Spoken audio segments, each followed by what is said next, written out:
Through the window of a real estate office in Greenville, Texas, the merciless early summer sunlight streamed in. It was past 3 p.m., and while the outside temperature had already exceeded 95 degrees Fahrenheit, the interior of Green Valley real estate remained comfortably cool. The gentle hum of the air conditioning provided a welcome respite from the characteristic southern humidity. Linda Matthews, 35, sat at her desk reviewing documents for a new property listing. She rested her hand on her growing belly as she scrolled through the computer screen. A flowing white dress draped gracefully over her body, now home to twins. On her desk sat a glass of iced tea garnished with mint leaves and an appointment card for next week's prenatal checkup. Oh! Linda let out a small gasp at a sudden movement from within. She looked away from the screen and gently placed her hand on her belly. "Moving again, are you?" She smiled softly, tuning into the twins' movements. These babies were her miracle after 2 years of fertility treatments. In the office, the quiet sounds of ringing phones and typing keyboards filled the air. She remembered when she first moved to this town right after graduating from the University of Dallas 5 years ago. Starting from scratch as a real estate agent, she had now become a seasoned professional earning $50,000 a year. Her clients trusted her so much that they still assigned her important cases even during her pregnancy. "Linda, could you make a copy of this document?" her colleague Sarah called out. "Of course." As she tried to stand up, Linda found herself slightly out of breath. She could feel the weight in her belly growing day by day. 3 years ago, when she married James Miller, an executive at the local Miller Construction Company, she never imagined a day like this would come. The first year of fertility treatments was filled with anxiety over each month's test results. Just when she was about to give up in the second year, the long-awaited pregnancy was confirmed.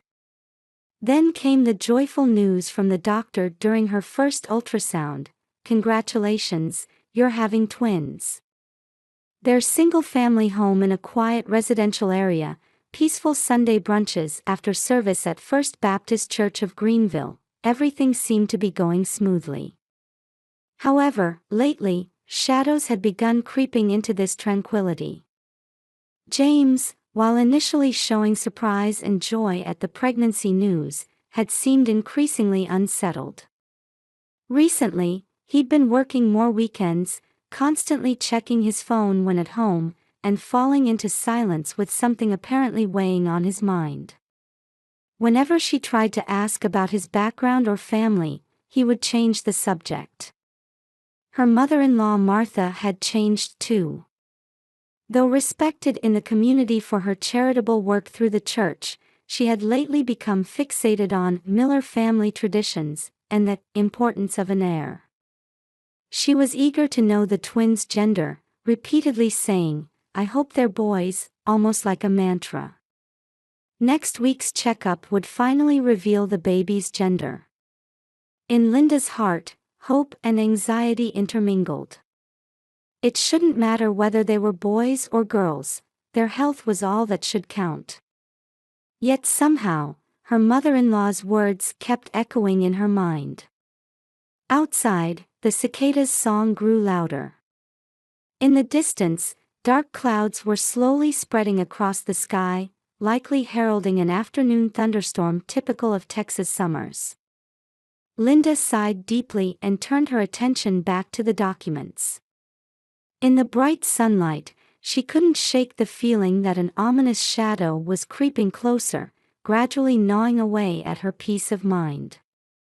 Still, the active movement of the twins in her belly gave her courage. "Everything will be fine," Linda whispered to herself. "I'll make sure these children are happy." She pulled the latest ultrasound photo from her desk drawer. The black and white image showed 2 tiny lives nestled together. Her heart swelled with love for these children she had yet to meet. Linda looked up at the sky. The dark clouds were spreading steadily. Everyone could sense the approaching downpour. Linda's car pulled into the parking lot of Greenville General Hospital as the morning fog still lingered. It was 7 a.m., and her contractions had started the previous night, with 3 days remaining until her due date. The massive hospital building gleamed as the morning sun struck its glass surfaces. "Take it easy, there's no rush." Martha, her mother-in-law, supported Linda as she got out of the passenger seat. Martha, wearing a white cardigan, clutched the pre-packed hospital bag. James, her husband, had left early for work, citing an important meeting. His voice on the phone had seemed uneasy, as if he were being pursued by something. "I'll come as soon as the meeting's over." His voice lacked its usual warmth. The hospital lobby was wrapped in morning quietness. Soft light from the entrance hall ceiling reflected off the white floor. After completing the admission procedures at reception, Linda headed to the 3rd floor where the delivery room was located. In the elevator, she gently placed her hand on her large belly. The white-themed hallway carried the scent of disinfectant. Doctors who had finished their morning rounds hurried past, charts in hand. "Good morning, Mrs. Matthews." Dr. Thompson, her attending physician, appeared with a chart in hand. The kind-faced middle-aged woman doctor had been handling Linda's prenatal care since the beginning. "How far apart are the contractions?" "About 15 minutes. That's progressing well. We should meet your babies today." Led to her room, Linda lay down on the bed. Through the window, she could see trees in the park behind the hospital. The early summer greenery swayed in the fresh breeze. A small cross hung in the corner of the room. Martha had brought it. "Let us pray." Martha sat in a chair and quietly closed her eyes. There was a hint of tension in her expression. As time passed, the contractions grew closer together. Outside the window, clouds were gradually covering the sky. The weather forecast had predicted possible thunderstorms by nightfall. Just past noon, James finally appeared. In his suit, he entered the room awkwardly, different from his usual confident manner. The meeting ran long. He started to make excuses but fell silent with an apologetic look when he saw Linda's suffering. His eyes seemed vacant, as if his mind were elsewhere. "James, let us pray." Martha urged her son. The two faced each other in the corner of the room, whispering something in low voices. Seeing this, anxiety welled up in Linda's chest, but the next wave of contractions washed away such thoughts. By 3 p.m., the labor had intensified. While nurses bustled in and out, Martha continued to pray quietly in the corner of the room. Though she appeared devout, there seemed to be some other emotion lurking in the glances she occasionally cast at Linda. Outside, the clouds had grown thicker. The sound of rain against the window grew steadily stronger. "It won't be long now," Martha whispered while holding Linda's hand. Her voice mixed with expectation and tension. Her palm was slightly damp with sweat. As dusk approached, events began to move quickly. "Mrs. Matthews, let's move you to the delivery room." At Dr. Thompson's words, the room filled with tension. As the bed moved down the hallway, Linda stared at the fluorescent lights on the ceiling. The row of lights passing by one after another felt like milestones in her life. The delivery room doors opened, and medical staff swiftly prepared everything. Linda was transferred to the delivery table as nurses efficiently connected various equipment. The clock on the wall showed 6 p.m. Outside the window, black clouds had completely covered the sky. Thunder rumbled in the distance occasionally. Almost there. Keep pushing. The doctor's voice rang out. I can see the baby's head. James and Martha watched intently from the corner of the room. Their expressions showed something more like fear than anticipation. When the first baby was born, a tiny cry filled the room. It's a girl.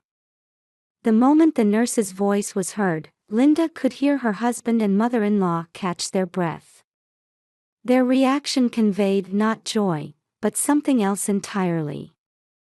Just a little more for the second one. 2 minutes later, the second baby was safely delivered. This one's a girl too.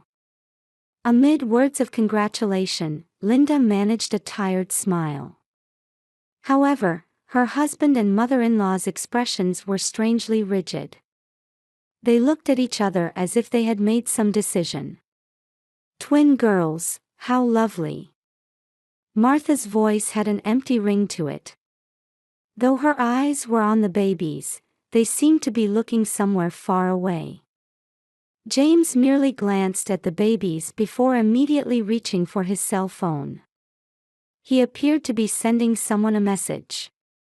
Back in her room, Linda fell into a deep sleep, exhausted from labor and delivery. The babies were taken to the nursery on the 5th floor for care. At 11:30 p.m., the hospital corridors were dimly lit by night shift lighting. Outside, the thunderstorm had intensified, with occasional lightning casting a blue-white glow through the windows. The sound of heavy rain against the windows echoed through the corridors. 2 shadows crept along the hallway in front of the 5th floor nursery.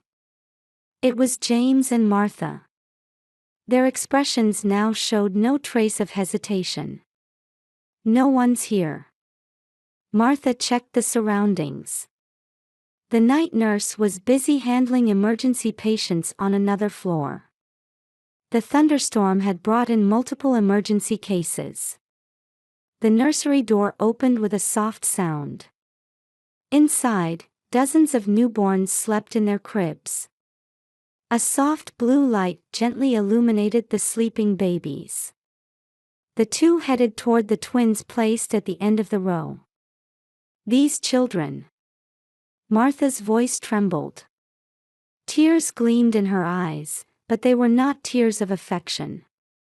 Children who can't carry on the Miller name. James lifted the first baby.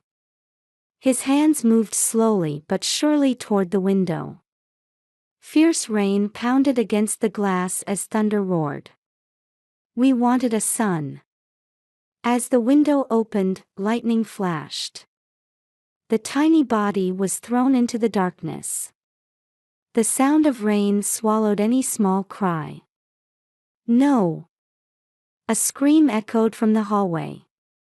The night nurse had returned from handling the emergency. But it was too late. The second baby in Martha's hands also disappeared into the darkness. In the flash of lightning, a small white bundle tore through the curtain of rain as it fell. Stop! The nurse's shout was drowned out by thunder. The emergency alarm sounded, and the hospital erupted into chaos. Footsteps ran through corridors, voices called out. At that moment, Linda, sleeping in her 3rd-floor private room, still knew nothing. By her pillow, the first and last commemorative photo with the twins was illuminated by lightning flashes. In the framed picture, the newborn twins had their eyes closed as if sensing something. The pre-dawn rain had quietly turned to fog. As a faint light began to break through at the back garden of Greenville General Hospital, security guard Mike Johnson was making his routine rounds. What's that? He noticed something white like fabric in the bushes. Upon approaching, he found it was a hospital newborn swaddling cloth. And from within, he heard faint crying. "Hey! Someone!" Mike's shout broke the silence. The hospital's back garden suddenly burst into activity. Found in the bushes were the twin babies, miraculously alive. The thick hedges had cushioned their fall, and the soft branches and leaves had cradled the babies' bodies. The emergency team rushed in, and life-saving measures began immediately. The neonatal intensive care unit staff stood ready, with incubators prepared. The entire hospital was enveloped in urgent tension. Linda, sleeping in her third-floor private room, was awakened by a nurse's quiet voice. "Mrs. Matthews." Sensing something grave in the nurse's expression, Linda immediately sat up. Two police officers stood there. The male officer in his Texas State Police uniform quietly removed his hat. "An incident occurred in the nursery last night." At those words, Linda's world went dark. Screams echoed through the room as nurses rushed in. Multiple hands desperately restrained Linda as she nearly tore out her four. "Please calm down. The babies are alive." The officer's voice reached Linda's panicked consciousness. "They survived. They're receiving emergency treatment now." Linda's body went limp. Tears flowed uncontrollably. "My husband, where is he?" The officers exchanged glances. Then they quietly began explaining the night's events. The security cameras had recorded everything. Two figures sneaking into the nursery. Babies being thrown from the window. And her husband and mother-in-law trying to flee. Mr. James Miller and Mrs. Martha Miller have already been arrested. Those words seemed to come from far away. Events of the past raced through Linda's mind like a film reel. Her husband's changing attitude.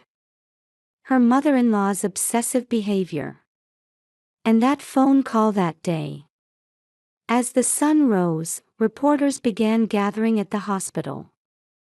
The news, construction company executive attempts to murder newborns, spread rapidly across Texas. The investigation progressed quickly. Police searched James and Martha's home, where shocking facts came to light one after another. An old wedding photo found in James's study showed a woman Linda didn't know. Mary Sutton had been James's first wife. "We were married until 2018. Mary came forward voluntarily to testify to the police. Her voice trembled, but there was clear determination in it. "I also had a girl." And then. Her testimony was shocking. She was suddenly served divorce papers after giving birth. Behind it all was Martha. She kept saying the Miller family needs a male heir. Like it was some kind of curse. Martha Miller's image came into sharp focus in the investigation. Behind her public face as a charitable activist at First Baptist Church of Greenville was a mother who had an obsessive fixation on family lineage and complete control over her son. The Miller bloodline must continue through the male line. Such words appeared repeatedly in Martha's diary. Since their marriage, she had controlled every aspect of James's life. The first marriage, and the divorce, everything had been according to her will. Many detectives came and went from Linda's hospital room. With trembling hands, she confirmed each testimony. Her husband's unknown past. The meaning behind her mother-in-law's incomprehensible behavior. And the nightmarish events of that rainy night. Everything gradually took shape.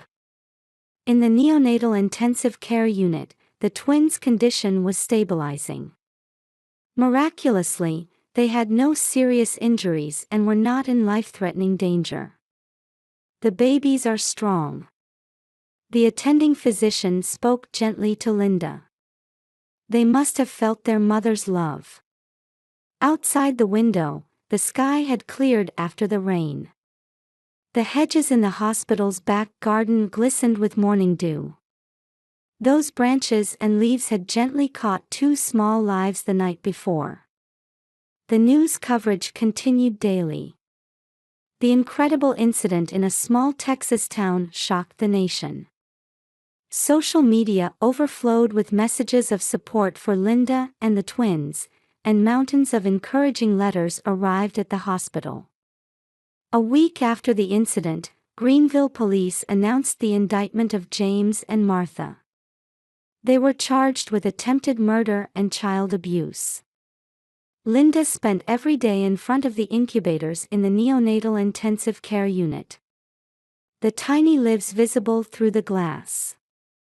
The twins' eyes, when they occasionally opened, already showed strong vitality. "Mama will always protect you." Linda's promise echoed quietly in the nursery. Outside the window, new morning light began to illuminate the town of Greenville. The winter sun streamed into the Hunt County Courthouse. 5 months had passed since the incident, and the trees' leaves were beginning to change color. Today was the day for final arguments and sentencing. The gallery had been full since early morning, with a heavy atmosphere hanging in the air. Linda took the witness stand. Dressed in a black suit, she sat straight-backed, looking ahead. Local media and supporters packed the gallery. Members of First Baptist Church of Greenville were also present. "Please tell us about that day." The prosecutor's voice echoed quietly. Linda took a deep breath and slowly began speaking about the fertility treatments, the long-awaited pregnancy, and the nightmarish events of that rainy night. Though her voice sometimes trembled, it never faltered. "I believed that we could be a family. But that night..." Linda's voice caught. The courtroom fell dead silent. "My husband and mother-in-law threw my newborn babies from the window." Her shoulders shook slightly on the witness stand. In the defendant's box, James and Martha kept their heads down, motionless. Their once proud appearances had faded, their faces etched with deep fatigue. "You thought this was justified for the sake of a Miller family heir?" At the prosecutor's questioning, Martha finally raised her head. "I just wanted to preserve the family tradition." Her voice no longer carried its former authority. "The Miller family business has always been passed down through sons, generation after generation, from my father's time, my grandfather's time. I believed it couldn't be changed. And for that, you attempted to take the lives of innocent babies?"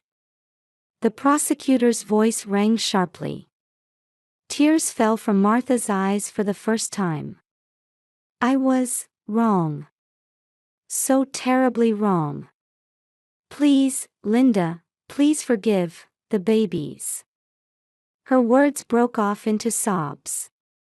James also stood up. His expression showed emotions never seen before. "Mother has controlled every aspect of my life. The first marriage, the divorce, everything was according to her will." He continued in a trembling voice. "But that's no excuse. As a father, I committed the most despicable act." His voice caught as he bowed his head deeply. Mary Sutton's testimony brought new shock to the courtroom.